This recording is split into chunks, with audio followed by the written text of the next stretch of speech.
Hola, hola, mi nombre es Laura, tengo 63 años, pero hace más de 15 años que viajo en Revo, el revolucionario, un Citroën modelo Meari del año 73, de plástico y lona que me ha llevado por los caminos más altos y más hermosos de América.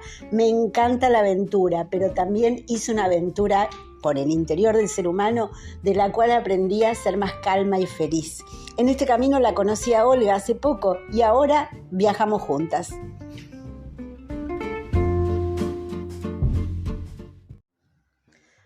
A ver.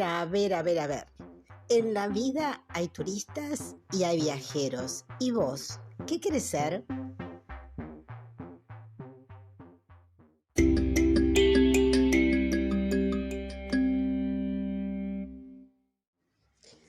Bueno, y antes de hablar de las características de los turistas y los viajeros, similitudes, diferencias, etcétera, etcétera, quiero hacer dos aclaraciones, en especial para aquellos que no me conocen, que están aquí por primera vez. Les doy la bienvenida y les cuento. No soy amiga de las clasificaciones, por eso esto no es una clasificación entre dos tipos de personas. No, las clasificaciones a veces son inhabilitantes y son injustas y no me gustan. Es simplemente una serie de características de los turistas y de los viajeros. Algunas también se cruzan, son comunes y hay turistas que tienen características de viajeros y viajeros de turistas. La segunda aclaración que quiero hacerles es que esto no es ni mejor, ni peor, ni bueno, ni malo. Es simplemente una diferencia. Es como si dijéramos las diferencias entre la persona que fabrica zapatos y la persona que fabrica serruchos. Hay diferencias. Esto es así, nada más. No le pongamos ningún valor ni ninguna otra palabra porque es simplemente una serie de características que además, son más o menos, digamos, tenidas en cuenta por las personas, pero también yo las fui aprendiendo a medida que iba viajando. Vamos a hablar un poquitito de la palabra turismo, de la palabra turista. Proviene del francés, de la palabra tour, turismo. Tour es una vuelta. La persona que sale a dar una vuelta, el turista, sale a dar vueltas. El viajero también, pero el turista sale a dar una vuelta. Por eso de ahí viene la palabra turismo y turista. Generalmente, pero no es así siempre, el turista tiene un plan más o menos organizado por él mismo o por una agencia de viajes o por un amigo, o por otra persona o por una invitación. El turista generalmente tiene una fecha de salida y una de regreso. El turista sabe aproximadamente dónde se va a alojar, dónde va a comer, qué actividades va a hacer, qué excursiones va a hacer, en qué se va a mover, si se va a trasladar en un tipo de vehículos o en otro. Hay una especie de plan preestablecido que en el caso de las agencias de viaje, por supuesto que ese plan quiere ser, digamos, respetado y que se cumpla, porque hasta las personas que viajan a una agencia de viajes, cuando algo se sale del plan, pueden llegar a quejarse. Pero bueno, digamos que el plan, la excursión o el viaje contratado con una agencia de viajes sería el viaje más estructurado que hay, porque ahí uno va, contrata el viaje y tiene, como diríamos, todo resuelto, todo programado. Si bien hay tiempos libres, son los menos, y generalmente las personas que toman un viaje, puede haber otras razones, pero también lo hacen por una cuestión de que, al no conocer, no saben, no sabrían a qué hotel ir, cómo elegir un hotel, y hay un montón de cosas que realmente dan mucha seguridad, porque si vos que estás escuchando no tenés demasiada idea sobre las diferencias de los tipos de alojamientos o en los lugares para comer, y te parece que es lo mismo un viaje a Bariloche que a Tilcara o al Cabo Vírgenes en Santa Cruz, porque son al fin y al cabo viajes, entonces para vos quizá comenzar con una agencia de viajes es lo más recomendado, porque lo bonito de viajar de cualquier manera es empezar a abrir la cabeza y empezar justamente a soltar clasificaciones, conceptos que tenemos nosotros acerca de las cosas, e incluso ideas ya como creencias, ¿no? Que la principal creencia que da vueltas alrededor de los viajes es que para viajar hace falta mucho dinero. Entonces, bueno, ahí vienen los viajeros que les decimos que no es tan así, que por supuesto que hace falta dinero, que hay que moverse, pero que no es tan así. Es una creencia, un concepto que está ahí arraigado y que si no lo rompemos un poco, bueno, vamos a seguir viviendo toda la vida que es de esa manera, ¿no? Es como no discutir que el cielo es azul. El cielo es azul y nadie lo discute ni lo va a discutir nunca porque el cielo es azul y todos lo vemos azul, excepto las personas que tienen una dificultad en la vista y lo pueden llegar a ver de otro color, pero a eso lo llamamos, bueno, pero eso es una excepción, él tiene un justificativo para pensar así. A veces de los viajeros dicen, bueno, sí, pero vos porque tuviste suerte.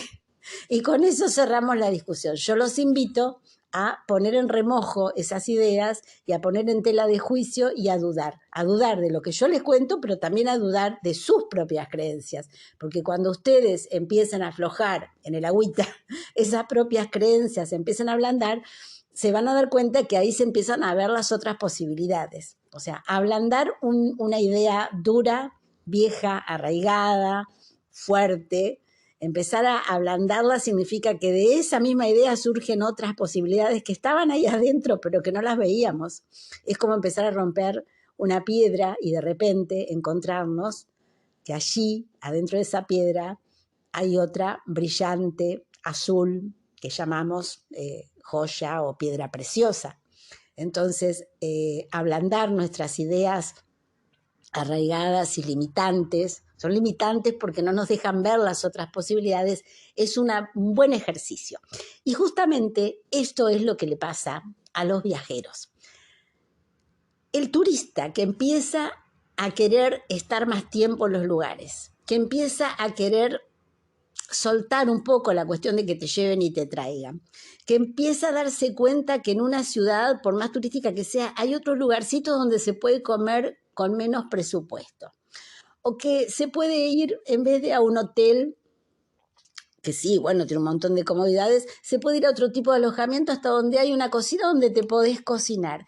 El turista que empieza a descubrir eso, empieza a cambiar su forma de turistear, por decirlo de alguna manera. No sé si ese verbo existe, pero empieza a cambiar y empieza también a tomarse más tiempo para disfrutar, para hacer las cosas. El turista, especialmente cuando viaja en auto, dice, bueno, yo voy a hacer tantos que voy de un tirón o paro a hacer noche en tal lado porque tiene que hacer 1000 kilómetros, pero hace 500 y 500.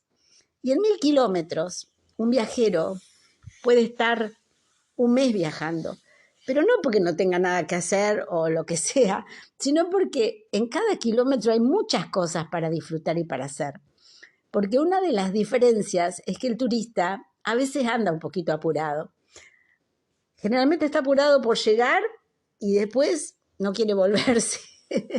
Cuando vuelve está apurado por volverse a ir.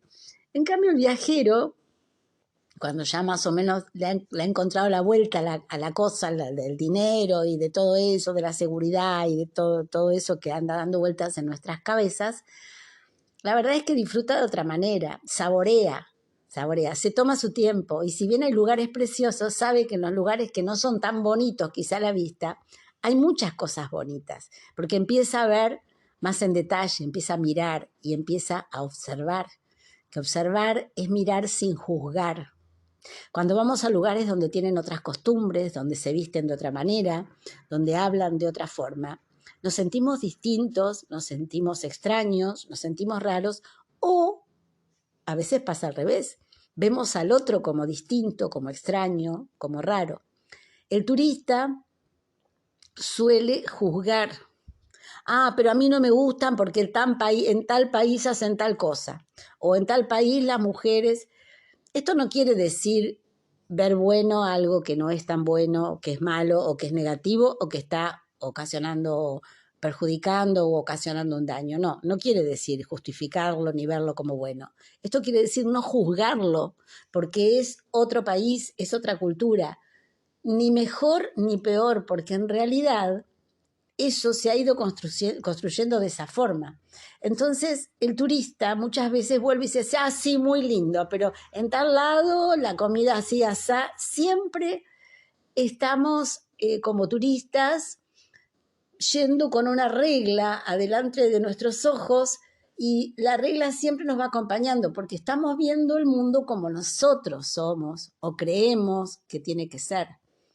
Les vuelvo a repetir, esto no es ni mejor ni peor, ni está bien ni está mal. Es una manera de viajar, yendo a los lugares y comparando. Por eso hay gente que puede viajar mucho tiempo, pero que solo habla, también un día un señor me lo dijo, dice, a mí no me importan las historias, a mí me importa ir a conocer el lugar. Y si uno cree que un lugar está separado de las historias de la gente que vivió en ese lugar, de la gente que vive, de lo que tienen, de lo que no tienen, de lo que les cuesta o no les cuesta tal o cual cosa, estamos un poco equivocados porque somos así como uno contrata un paquete turístico, cada lugar es un paquete en sí mismo y cada persona es un paquete en sí mismo. Y la diferencia, una de las diferencias, es que el viajero puede tomarse el tiempo para conversar, para escuchar sin juzgar, para tener eso que ahora está de moda decir empatía con el otro, sentir el dolor y la alegría del otro y no sentirse un extraño. Es muy curioso cuando a veces ciertas personas, viajeros, turistas, toman una foto, algún rostro que es muy lejano a nuestra cultura, y entonces, por lo general, las personas dicen, ¡ay, qué hermoso, qué hermoso! Yo quise sacar una foto en tal lado, pero me quisieron cobrar y bla, bla, bla. Y los viajeros, es muy raro que un viajero pague por una foto de un rostro, por un retrato, porque el viajero entra en confianza. Las personas empiezan a verlo como uno más, con diferente lenguaje, con diferente ropa, con diferentes costumbres, con diferente color de piel, pero lo empiezan a considerar lo que en realidad somos, seres humanos. Yo recuerdo que cuando iba a las fiestas en Jujuy, al principio yo era una turista, a pesar de estar comenzando a ser viajera, esto fue hace muchos años, yo iba como turista porque iba con los ojos asombrados, o sea, no me alcanzaba los ojos para ver tanta diversidad y tanta, bueno, maravillas, ¿no? Y también eso a veces es perjudicial porque nos hace crear una imagen ilusoria, nos hace un poco idealizar las cosas, que esto es muy común que ocurra con el tema de pueblos originarios en nuestro país. Hay una porción de la gente que idealiza, son todos buenos, son todos esto, son todos el otro. Esa es una clasificación y una generalización.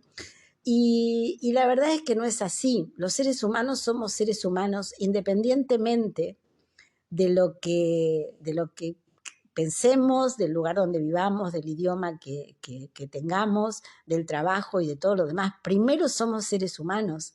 Entonces, esta cosa de ver al otro como un objeto distinto a mí, primero como una persona distinta a mí, pero hay veces que se lo ve como un objeto. Yo he visto en Perú principalmente, vi personas ponerles prácticamente las cámaras en la cara a la gente sin pedirle un permiso. ¿Cómo esa gente se enojaban? En Jujuy también me pasó a mí una vez que yo quise sacar una foto a una caja de una coplera, no a la coplera, a la caja, y me retó la señora y me dijo no, que le tenía que pagar.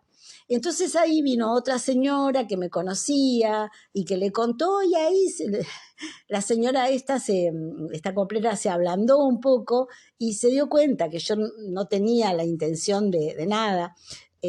A mí me han contado que fotos de ciertas personas que han sido sacadas por, bueno, ocasionales turistas, han aparecido en publicaciones y que a ellos no le habían pedido permiso. Esas personas han accionado y han ganado, digamos, ese derecho, ¿no? de pedir permiso. O sea, es un tema muy difícil. Bueno, los fotógrafos podrán explicar esto un poco mejor. Uno a veces saca una foto y sí, estoy en la calle y es público, pero ponerle la cámara a una persona en la cara o en un vestido o en la caja, como yo estaba haciendo, es un acto un poquito agresivo, digamos, ¿no? Entonces, como viajero uno va entendiendo que el otro nos puede parecer muy distinto, que incluso puede tener algunas costumbres que están muy lejos, que incluso las podemos ver mal, negativas, pero que no juzgar no acomoda las cosas más que sacarnos nuestra propia rabia por algo que nos parece que no tiene que ser, pero es. Entonces es muy bonito poder acercarse, poder escuchar, y ahí es cuando el turista comienza a convertirse en un viajero, cuando empieza a vivir el viaje de otra manera, sin apuros. El viajero prefiere estar 10 días en el mismo lugar y no en 10 días conocer 10 lugares, porque sabe que lo único que va a tener, bueno, es un recuerdo, sí, fui allá, es como el tour ese de, no sé, 15 países en 10 días. Yo digo, qué locura, o sea, ¿qué estuviste en un país? Unas horas, porque tuviste que dormir y comer y bueno, sí, pero estuve en 15 países.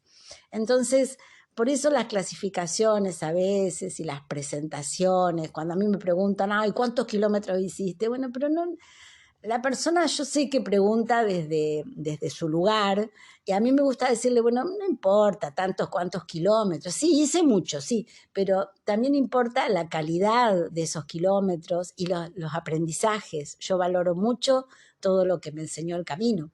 Y la verdad es que yo al principio, si bien no era turista en general, porque no tenía dinero, ni compraba tours, ni nada, yo empecé a viajar en Revo, pero tenía una avidez de ir de un lugar a otro y a veces me daba cuenta que había estado en un lugar y no había hecho ciertas cosas del lugar.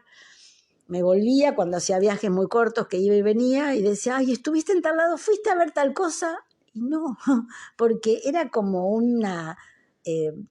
un niño con un juguete nuevo que está tan emocionado que ni siquiera puede jugar porque lo mira, lo da vuelta, lo abraza y eso me pasaba en los primeros viajes y pienso que esa era una actitud un poco turística de mi parte y con el tiempo fui aprendiendo. Por eso a mí particularmente me resulta muy bonito ver a personas turistas convertirse en viajeros. Pero también tengo que decir que hay algunos viajeros que me he encontrado, que me ha parecido, ¿no es cierto? Porque tampoco uno puede saber qué pasa por el interior de cada uno, que está esa cosa de sí, no, sí, yo conocí tantos países, fui a tantos lugares. Y bueno, a mí particularmente me gustan las historias, me gusta que la gente pueda lograr lo que en algún modo yo he logrado, que es poder viajar con bajo presupuesto, ir a otros países, cruzar fronteras y sola, ir en un auto viejo. Y si bien todo fue un proceso de ir aprendiendo, de ir animándome y probando, intentando, la palabra intentar es muy, muy positiva, trae muy buenas cosas, intentarlo, aunque sea mentalmente. Voy a intentar pensar a ver qué puedo vender para juntar plata para irme de viaje, porque eso es lo que ablanda nuestras ideas limitantes y tan arraigadas, que a veces están tan arraigadas que no las vemos. Es como tener un árbol en la puerta de nuestra casa y salimos todos los días y ya no lo vemos, porque como está siempre ahí, no nos damos cuenta. Pero ese árbol nos alimenta, nos da oxígeno, y eso pasa con las ideas arraigadas, nos siguen, digamos, manejando en cierta manera. Así que bueno, ya les vuelvo a repetir, no es ni mejor ni peor, es muy bonito ir pasando de un estado a otro. Si sos turista, si haces viajes, animate. Si estás pensando en ese lugar hermoso, como le pasó a Olga, mi compañera de aventuras, ahora que ya no viajo sola y que somos un equipo, Olga, la primera vez que fue a Iruya, fue en un tour. Iruya queda en Salta, pero se va por Jujuy y se hace todo un camino de cornisa muy hermoso, que se tarda casi 3 horas o un poquito más de 3 horas en llegar desde Humahuaca, que es la ciudad más cercana, digamos, en Jujuy. Y generalmente no, todos los tours van tardan 3 horas en llegar a ese lugar, dejan la gente 3 horas libre para que camine por ahí, que es un poblado con calles empinadas de piedras, donde a veces hay que hacer todo un Tetris porque andan autos y personas, si bien es un poblado pequeño, pero tiene pila de rinconcitos y alrededor hay muchísimo para hacer. Pero ahí están los turistas dando vuelta 3 horas y a las 3 horas el coordinador del viaje, lo que sea, vamos, y se vuelven y ya está. Conocí Iruya. Y Olga cuando fue dijo, no, yo quiero volver acá, quiero volver. Y de hecho volvió y ahí fue cuando nos conocimos. Así que Olga rápidamente pasó de ser una turista a ser una viajera y una aventurera con todas las letras porque ella en poco tiempo aprendió y se adaptó a un montón de cuestiones que a mí me costaron años aprenderlas, que tampoco, digamos, todo es relativo, ¿no? No son las cosas, ni las personas, ni las situaciones, sino es como las vivimos. A mí me hizo muy bien que me costara años aprender ciertas cosas y me encanta que ella rápidamente, subió al Meari y era como que hubiera viajado siempre en un Meari y yo le decía, Olga, mirá que esto se rompe a veces, esto es el pobre Rebo. Mirá que a veces echa olor, mirá que voy muy lento, mirá que a mí, bueno, esto ya era personal, a mí no me gusta andar así. Es más, el primer mes que anduvimos, en un momento estábamos en Xavi, hacía un mes que estábamos viajando, justamente un mes, y le dije, Olga, yo necesito parar porque para mí en un mes habíamos salido desde Gobernador Crespo en el norte de Santa Fe y estábamos en La Quiaca. Y para mí había sido ligerísimo el viaje, porque a veces nos quedábamos en un lugar y el otro día nos levantábamos, desayunábamos, si había combustible cargábamos y salíamos. Y para mí eso era viajar apurada. Y bueno, y Olga, pobre, me miraba, ¿no? Al principio. Y me acuerdo que estuvimos 7 días en Xavi. Y bueno, y sin embargo, ella me aguantó, me bancó. Ella se la pasaba limpiando al Rebo y acomodando las cosas. Ahí pasé mi cumpleaños. Bueno, fue todo muy lindo. Yo lo vivo todo muy lindo. Pero después se fue acostumbrando ella a ir a un ritmo así más lento y a darse cuenta cuántas historias y cuántas cosas hay en cualquier esquina de cualquier lugar, en cualquier poblado, en cualquier calle y a veces hasta en la ruta que nos han parado y nos hemos puesto a conversar en la ruta con la gente. Así que bueno, solo este podcast es para contar un poquito eso, pero finalmente para animarlos y decirles, si no viajaste, si tenés miedo, si te parece que no vas a poder, empezá con algo. Hoy yo hice un viaje, acá en mi ciudad, en Necochea, hice un viaje desde mi casa, que queda en lo que se llama el centro de Necochea, la parte, digamos, céntrica, donde está la plaza, la iglesia, el banco, las escuelas, todo eso, y viajé a unas 25 cuadras, que es donde está la playa de arena y de mar, y a esa zona se la llama la playa, con un día de un poco de tormenta, de viento, nublado, en el mar volaba espuma, arena, y yo en todo momento sentí que estaba viajando, porque el viaje es por dentro. Cuando uno empieza a sentirse parte de esta existencia, parte de la naturaleza, cuando uno empieza a sentir que cada persona es como yo, quiere ser feliz y no quiere sufrir, solo y solo eso. Algo tan sencillo y tan difícil de que nos pongamos en camino. Así que bueno, este podcast es para animarlos. Si nunca viajaste, como me pasó a mí antes de Rebo, empezá a pensarlo, agarra tu cuadernito, empezá a planificar. Sabes que estoy a disposición para lo que pueda ayudarte. Si ya viajaste en algunos tours y te gustó un lugar y querés volver, animate, agarra el teléfono, empezá a preguntar, vas a encontrar. Cuando uno empieza a buscar con objetivos firmes y con objetivos, digamos, buenos, sin otras intenciones, las cosas aparecen. Así que te animo a hacerlo, a planificarlo, a intentarlo. Y si querés convertirte en viajero a largo plazo, dale. Con lo que tengas, como dicen los cocineros, con lo que tengas en casa vamos a hacer esta torta. Si tenés un auto viejo, como es el Rebo, animate. Vos no sabés la magia que hay en viajar en un auto viejo. Si querés ponerle un nombre a tu viaje, animate, metele un plotter ahí, aunque sea no sea de papel que lo puedas sacar fácil si no querés pegárselo al auto, porque la gente cuando ve un viajero, ve un logo, un dibujo, un logo, un nombre, le encanta, se van a acercar y uno ahí empieza a dejar de tenerle miedo a las personas. Para terminar, les cuento lo último. Los primeros años de mis viajes, la gente me decía dos cosas. Lo que pasa, Laurita, que vos tenés suerte. Lo que pasa que vos te encontrás, 3 cosas me decía, lo que pasa, Laurita, que vos tenés suerte, lo que pasa que vos te encontrás con gente buena, y la tercera me decían, y lo que pasa que en el norte la gente es más buena. Y yo al principio, bueno, los miraba, porque yo tampoco sabía muy bien por qué me pasaban algunas cosas muy hermosas, pero después me di cuenta que no es así, que lo bueno y lo malo está dentro de cada uno, y que si uno va con el objetivo de encontrar lo mejor del otro o de que el otro nos dé lo mejor, vamos a darle lo mejor sin prejuicios, sin pensar que el otro es un enemigo, que el otro nos va a hacer algo. Por supuesto que hay acciones de cuidado y que hay cosas que deberíamos evitar, no sé, como manejar a las 3 de la mañana por una ruta desolada que al final capaz que es más segura que estar en el medio de una ciudad, ¿no? Porque muchos robos en las ciudades ocurren a las 3 de la mañana. Pero bueno, por eso les digo, es muy relativo al tiempo, al lugar, a la persona, a la situación. Así que aflojen esas ideas que los están paralizando y anímense. Les mando un abrazo grandote.